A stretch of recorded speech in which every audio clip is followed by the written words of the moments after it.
안녕하세요. 무병건강연구소입니다. 여러분의 건강길잡이가 되어드릴 고선우입니다. 안녕하세요. 육준서입니다. 여러분의 건강에 대한 어떤 깊이 있는 통찰, 이걸 나누기 위해 함께합니다. 네, 저희 무병건강연구소는요.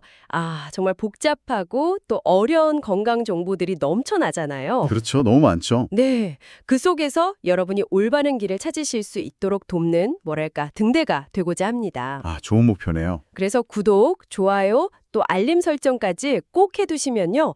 매일매일 정말 어디서도 쉽게 들을 수 없는 그런 귀한 건강 지식들 놓치지 않고 가장 먼저 받아보실 수 있을 거예요.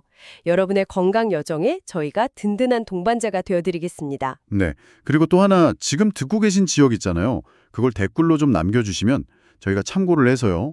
구독자가 많은 지역을 중심으로 저희가 건강 세미나 같은 것도 한번 적극적으로 추진해 볼 계획이거든요. 많은 참여 부탁드리겠습니다.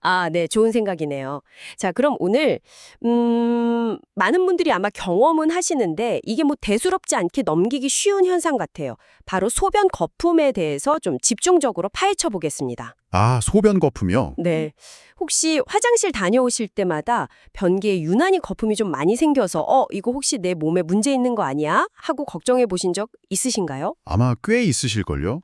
제가 이게 40년간 신장내과 전문의로서 환자분들을 쭉 만나오면서 이 소변 거품을 너무 가볍게 생각하시는 경우를 정말 많이 봤습니다. 네, 맞아요. 그냥 어제 좀 피곤했나 보지. 아니면 물을 좀 적게 마셨나. 이렇게 생각하기 쉽죠. 실제로 소변 줄기가 좀 셀 때나 아니면 변기 수면하고 높이 차이가 클 때요. 공기가 섞여서 일시적으로 좀 큰 거품 같은 게 생겼다가 금방 사라지는 거. 이건 정상적인 현상입니다. 이런 건 전혀 걱정하실 필요가 없어요. 그런 건 괜찮군요. 네. 근데 이제 저희가 주목해야 할 거품은 좀 다릅니다. 마치 비누 풀어놓은 것처럼 작고 좀 자잘한 거품 있잖아요. 그게 여러 겹으로 막 쌓이고 물을 내려도 쉽게 가라앉거나 사라지지가 않는 거예요.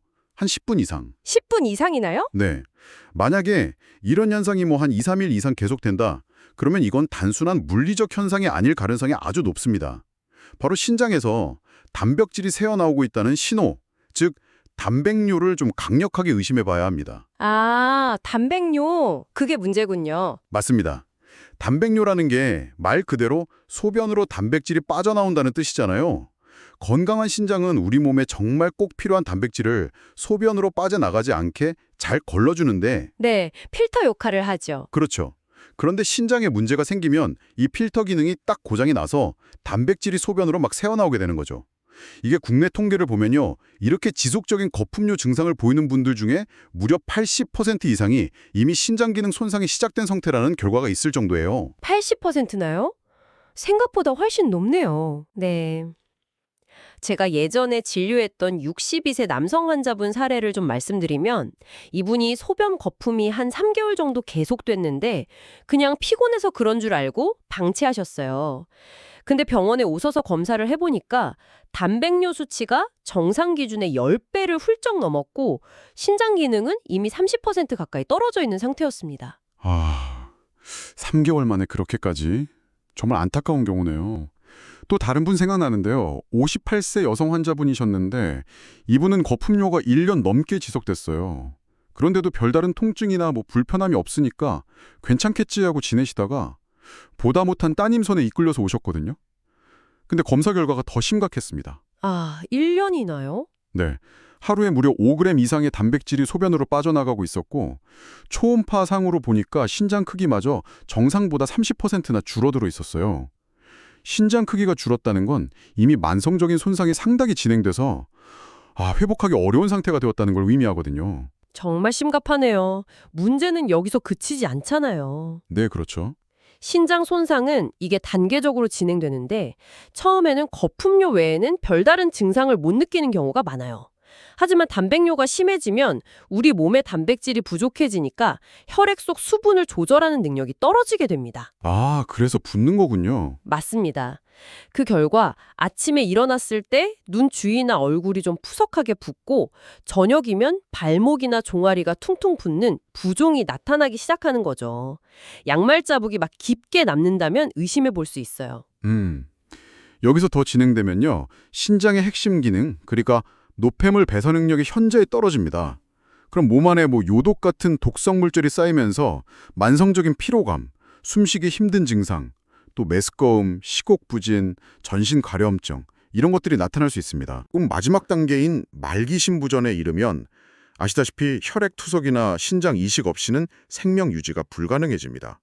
그렇기 때문에 소변 거품, 이거 결코 무시해서는 안 될 우리 신장이 보내는 아주 절박한 구조 신호라고 받아들여야 합니다. 네, 정말 중요한 말씀입니다. 하지만 너무 불안해하실 필요는 또 없습니다. 아, 다행이네요. 네, 특히 신장 손상이 심하지 않은 초기 단계에서 발견하고 적극적으로 관리하면 신장 기능을 회복시키거나 적어도 더 나빠지는 것을 막을 가능성이 충분히 있습니다.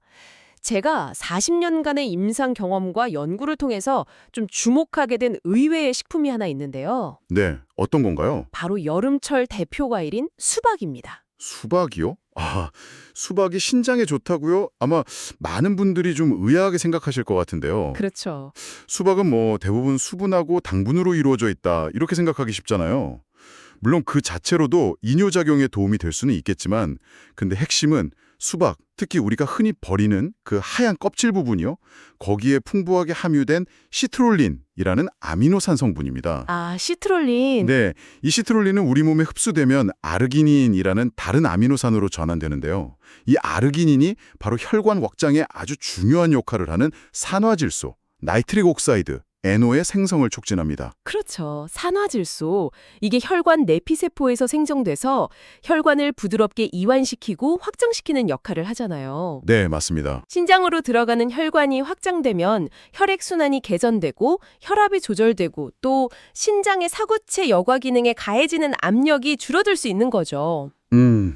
마치 그 좁아진 수도관을 넓혀서 물이 잘 흐르게 하는 것과 비슷한 원리라고 볼 수 있겠네요. 네, 딱 그렇습니다. 이를 통해 신장의 부담을 덜어주고 노폐물 여과 능력을 향상시키는 데 도움을 줄 수 있는 겁니다. 여기서 근데 더 주목할 점은요.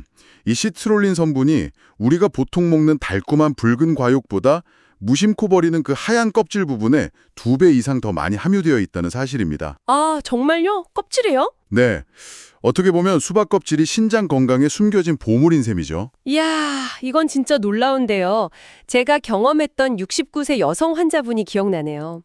단백뇨가 심하고 신장 기능도 꽤 저하돼서 약물 치료에도 반응이 좀 더뎠던 분이셨어요. 네. 그런데 어느 날부터 손자가 매일 아침 수박을 껍질 흰 부분까지 함께 넣고 갈아서 주스로 만들어 드렸다고 해요. 다른 건 특별히 바꾼 게 없는데 그렇게 하루 3잔씩 꾸준히 드시고 한 달 뒤에 검사를 했더니 단백뇨 수치가 절반 이하로 뚝 떨어진 것을 보고 저도 상당히 놀랐던 기억이 있습니다. 와, 수박 주스만으로요? 물론 그것만으로 완치는 아니겠지만. 그렇죠. 완치는 아니지만 분명 의미 있는 변화였죠. 네. 이처럼 수박, 특히 껍질을 활용할 때 효과를 높이기 위한 몇 가지 팁이 있습니다. 첫째는요. 시트롤린의 흡수율을 높이기 위해서 가급적이면 식전, 공복 상태에서 섭취하는 것이 좋습니다. 아, 공복이요? 네, 다른 음식물이랑 섞이지 않고 단독으로 흡수될 때 효과가 더 크기 때문이죠. 아침 식사 전에 가장 이상적일 수 있고요. 그렇군요. 요즘은 적정량을 지키는 것이 중요합니다. 하루에 수박 껍질을 포함한 총량으로 한 300g에서 500g 정도가 권장됩니다. 이게 수박은 수분하고 칼륨 함량이 높아서 신장 기능이 이미 많이 저하된 분들은 과다 섭취하면 좀 부담이 될 수 있어요. 네, 맞아요. 칼륨 조심해야죠. 네. 셋째는 껍질을 함께 먹는 것이 핵심입니다. 껍질의 흰 부분까지 믹서에 갈아서 주스로 마시는 것이 가장 간편한데요. 근데 그 특유의 풋내나 맛이 좀 부담스럽다면 꿀이나 레몬즙을 소량 첨가하면 훨씬 먹기 수월해집니다. 꿀이나 레몬. 좋은 팁이네요. 그리고 넷째, 섭취 시간을 고려해 볼 수 있습니다. 연구에 따르면 시트롤린은 아침 공복하고 저녁 식사 한 2시간 후 정도에 흡수가 잘 된다고 하니까요. 이 시간대를 활용하는 것도 좋은 방법입니다. 아하, 아침 공복이랑 저녁 식후 2시간 기억해둬야겠네요. 근데 이 수박만으로도 물론 긍정적인 효과를 기대해 볼 수 있겠지만 신장 건강에 도움을 줄 수 있는 다른 과일들을 함께 섭취하면 시너지 효과를 얻을 수 있다고 들었어요. 아, 네, 맞습니다. 마치 그 한약 처방에서 여러 약재를 배합해서 효능을 높이는 것처럼요. 네네. 수박과 함께 섭취했을 때 신장 건강에 더욱 도움이 될 수 있는 대표적인 과일 몇 가지를 좀 소개해 드릴게요. 네, 좋습니다. 첫 번째는 사과입니다. 사과, 특히 껍질에 풍부한 팩틴이라는 수용성 식이섬유가 있잖아요. 아, 팩틴. 장에 좋다고 알려진? 네. 근데 이게 장 건강뿐만 아니라 체내에 쌓인 중금속이나 약물 찌꺼기 같은 독성 물질을 흡착해서 배출하는 데도 도움을 줍니다. 이게 결과적으로 신장이 처리해야 할 노폐물의 양을 줄여서 부담을 덜어주는 효과를 가져오는 거죠. 아하, 해독작용이 신장 부담을 줄여주는군요. 네. 실제로 고혈압 약을 오래 복용하시면서 신장 기능이 점차 나빠지던 72세 남성 환자분이 계셨는데 수박과 함께 매일 사과 1개씩을 꾸준히 섭취하신 후에요. 3개월 만에 신장 기능 지표가 한 20% 정도 개선되는 것을 확인한 바 있습니다. 와, 3개월 만에요. 사과가 그런 효과가 또 어떤 과일이 있을까요? 두 번째는 크랜베리입니다. 크랜베리는 프로안토시아니딘이라는 강력한 항산화 성분으로 잘 알려져 있죠. 네, 요로 감염에 좋다고. 맞아요. 이 성분이 특히 방광이나 요로벽에 대장균 같은 세균이 달라붙는 것을 억제해서 요로 감염 예방에 아주 탁월한 효과를 보입니다. 이게 반복적인 요로 감염은 신장으로 염증이 퍼져서 신우신염 같은 걸 유발할 수 있기 때문에 예방이 정말 중요하거든요. 그렇죠. 감염이 신장까지 가면 안 되죠. 네. 그리고 또 크랜베리의 항염증 효과는 신장 자체의 염증을 완화하는 데도 도움을 줄 수 있습니다. 보통 무가당 크랜베리 주스나 건조 크랜베리 형태로 섭취할 수 있죠. 요로 감염 예방이랑 항염 효과, 신장 건강에 중요하겠네요. 마지막으로 하나 더 추천해 주신다면요. 세 번째는 체리입니다. 체리의 그 짙은 붉은색 있잖아요. 그걸 내는 안토시아닌, 엔토시아닌. 네, 이게 신장 세포를 산화 스트레스로부터 보호하고 손상된 세포의 회복을 돕는 역할을 할 수 있습니다. 또 체리에는 천연 수면 유도 호르몬인 멜라토닌도 소량 함유되어 있어서 저녁 시간에 섭취하면 숙면을 취하는 데 도움을 줄 수 있습니다. 아, 수면에도 도움이 되는군요. 네, 밤에 깊은 잠을 자는 동안 우리 몸의 회복 시스템이 활발하게 작동하니까 숙면은 신장 건강 회복에도 간접적으로 기여하는 거죠. 그렇군요. 와, 정리해보면 수박, 사과, 크랜베리, 체리. 이 좋은 과일들을 어떻게 조합해서 먹으면 효과적일까? 예를 들면 이렇게 해볼 수 있겠네요. 네, 어떻게 하면 좋을까요? 아침 공복에는 수박 주스, 껍질 포함해서 한 잔 마시고 오전 한 10시쯤 간식으로 사과 1개를 껍질째 먹고요. 점심 식사 후에는 크랜베리 주스 한 잔, 그리고 저녁 식사 후에 잠들기 한두 시간 전에 체리 몇 알, 한 10개에서 15개 정도?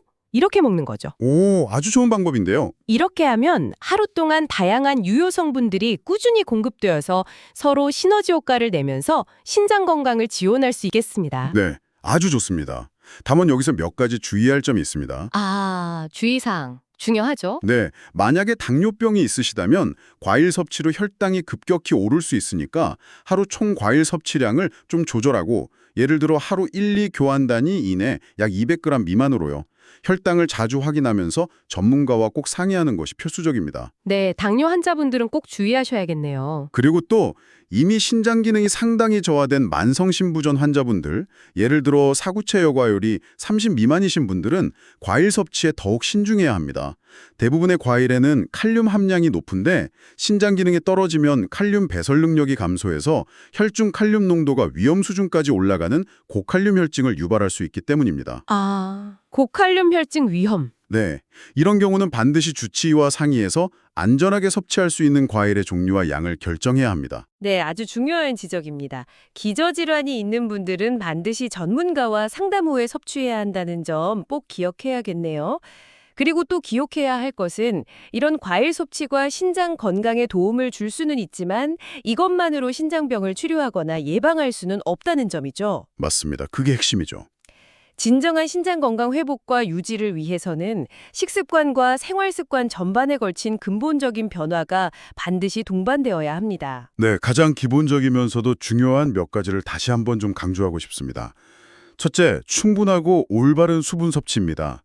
그냥 목마를 때만 물을 마시는 게 아니라 하루에 체중 1kg당 약 30ml 정도. 예를 들어 60kg 성인 기준이면 약 1.8리터 정도의 물을 목표로 하되 한 번에 많이 마시기보다는 조금씩 자주 나누어 마시는 것이 신장에 부담을 주지 않고 좋습니다. 아, 조금씩 자주. 네, 특히 찬물보다는 체온과 비슷한 미지근한 물이 흡수와 순환에 더 도움이 되고요. 아침 공복에 미운수 한 컵으로 시작하는 습관을 들이면 아주 좋습니다. 두 번째는 역시 염분 섭취 줄이겠죠. 네, 맞습니다. 나트륨은 혈압을 상승시키고 신장에 직접적인 부담을 주는 주범 중 하나잖아요. 근데 갑자기 너무 싱겁게 먹으면 또 식욕을 잃고 오히려 건강을 해칠 수 있으니까 단계적으로 줄여나가는 것이 현명합니다. 단계적으로요? 어떻게? 예를 들어 국이나 찌개 국물 섭취를 좀 줄이고 젓갈, 장아찌 같은 염장식품이나 가공식품 섭취를 최소화하고요. 음식 조리할 때 소금, 간장 대신에 향신료나 식초 같은 걸 활용하는 거죠. 뭐 첫 주에는 80%만 줄인다, 둘째 주는 60% 이런 식으로요. 아하, 점진적으로 줄이는 거군요. 좋은 방법이네요. 셋째는 단백질 섭취 조절입니다. 단백질은 우리 몸에 필수적이지만 과도하게 섭취하면 그 분해 과정에서 생기는 질소 노폐물을 처리해야 하는 신장에 큰 부담을 줍니다. 네, 특히 신장 기능이 안 좋을 땐 더 그렇죠. 네, 건강한 성인의 경우 보통 체중 1kg당 0.8g에서 1.0g 정도의 단백질 섭취가 권장되는데요. 예를 들어 60kg 성인이면 하루 48, 60g 정도죠. 이게 대략 살코기나 생선 100g 또는 계란 두세 개, 두부 반모 정도에 해당하는데요.